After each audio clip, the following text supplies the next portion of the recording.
Yes, hello mga labs. Yes, good morning, good afternoon, good evening sa buong mundo diyan. Ang aga ko nagising.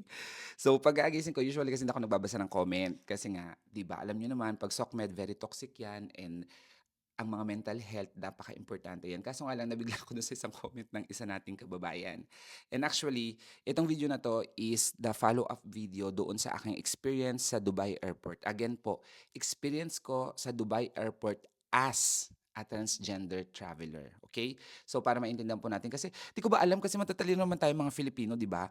So, yung comprehension natin talaga mataas kaso nga lang meron kasi ibang mga tao na minsan alam mo yun, 'di nila iniintindi yung video tapos gusto lang nila maka-comment, maka-bash, alam mo yun, naloloka ako. Diyos ko, 'wag nating i-normalize ang bashing kasi marami na nangyari ngayon sa Pilipinas na hindi magaganda. Especially sa SOCMED, 'di ba? Tsaka magpapasko na, let's spread love, gano'n. So, also this video is intended not to bash anyone. Again, hindi po ako basher. Ang sa akin is sinishare ko lang yung experience ko, yung nangyari sa akin sa Dubai Airport. Yun po. Okay, so first thing, i-clear ko lang, tama naman yung ibang mga comments. Kasi nga, ang pagkakaintindi na dun sa video is immigration. Mali po ako doon, mali ako nang nagamit na word. Which is hindi naman talaga siya immigration. Ang tawag doon is officer. And yes, maraming sasabi na, di ba pag layover ka or stopover ka, hindi ka naman dumadaan ng immigration, pero kasi 'di bang stopover, puwede kang lumabas do'n kasi nga more than parang 12 hours yata ang ano do'n 'pag sinabing stopover. So anyway, hindi po ako lumabas, connecting flight po ako. But do'n po sa papasok sa eroplano, 'di ba alam niyo naman bago kayo mag-boarding, dadaan pa rin kayo do'n sa desk at iche-check yung mga documents ninyo kung meron kayong Schengen visa, may permit to stay kayo o whatsoever. So doon may mga officer, yun siguro yung tamang word na dapat ginamit ko. Officer, hindi po immigration. So sa officer, doon sa ano sa gate, doon ako na question. So inexplain ko naman sa kabilang video kung ba't ako na question dahil nga siguro sa passport ko na nakalagay na male. Kaso nga lang dito sa ano, dito sa comment na loka ako tinawag akong kuya. Na-offend ako sa pagtawag sa akin ng kuya kasi hindi pa ko kuya. Bunso po ako, Char. Nangyari sa akin na question ako and kaya ako sinabi naman na everything went smooth kasi nga lahat naman ng natanong niya is nasagot ko and oo, yes, siguro hindi lahat sa inyo naka-experience ng ganito kasi nga yung video na yun is intended para sa mga transgender traveler na kagaya ko. Sa isang bansa na kung saan mahigpit sila or hindi sila ganun ka-open sa aming mga LGBT. So ayan, very clear na po yan ha. And layover yan, pwede po kasi minsan mangyari na meron pa ring officer or kung sino man nagtatrabaho sa airport na ma-question kayo lalo na kapag hindi tama yung galaw ninyo or may something. Basta pag may something, pwede yan. Ang tawag kasi dyan random check. 'Di ba? Parang tayo kapag halimbawa nasa arrival na tayo, 'di ba? May mga time na smooth yung paglabas natin. May mga time na bago tayo lumabas sinisita tayo kasi nangyari na sa akin 'yan dito pa pagbalik ko dito sa Luxembourg. So nalagpasan ko na yung immigration doon na ako sa baggage, sa luggage area.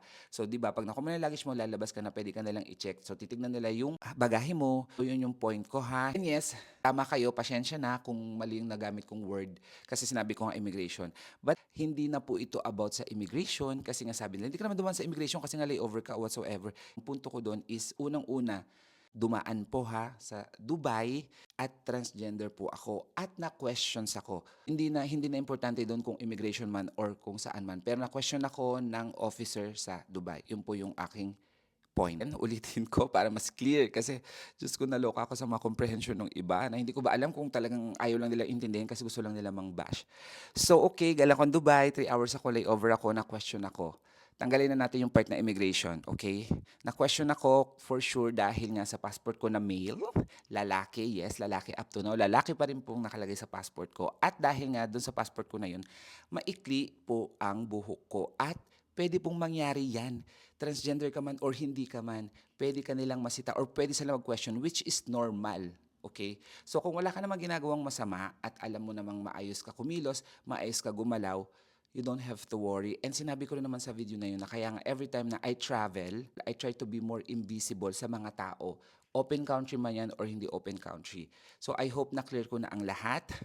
And salamat po sa nanonood ng video, nag-share ng video. Salamat sa mga nagpupuri, pumupuri. Salamat na rin sa mga nangbabash. Pasalamatan na rin natin sila para lumigaya naman sila kasi baka malulungkot ang mga kaluluwa nila. So anyway, let's spread love and peace. Peace. Peace kasi nga magpapasko na. Ano ba yan? Let's not normalize bullying, 'di ba? Meron nang napahamak dahil sa bullying, sa mga ganyang eksena. So 'di ba? Ayan nga, oh, may pabulaklak na ako, pak, charing. So, sunod na video, mag-upload naman ako talaga ng experience ko sa immigration pero hindi na sa Dubai, sa iba't ibang bansa kung saan ako nakapasok as a transgender, okay? Salamat mga love. Thank you so much. So, meron din akong video na ano, mga nagtatanong about sa lipstick ko, sa shade ng mga lipstick ko. So, i-upload ko rin yun soon. So, salamat. God bless you all and see you in my next vlog. Bye!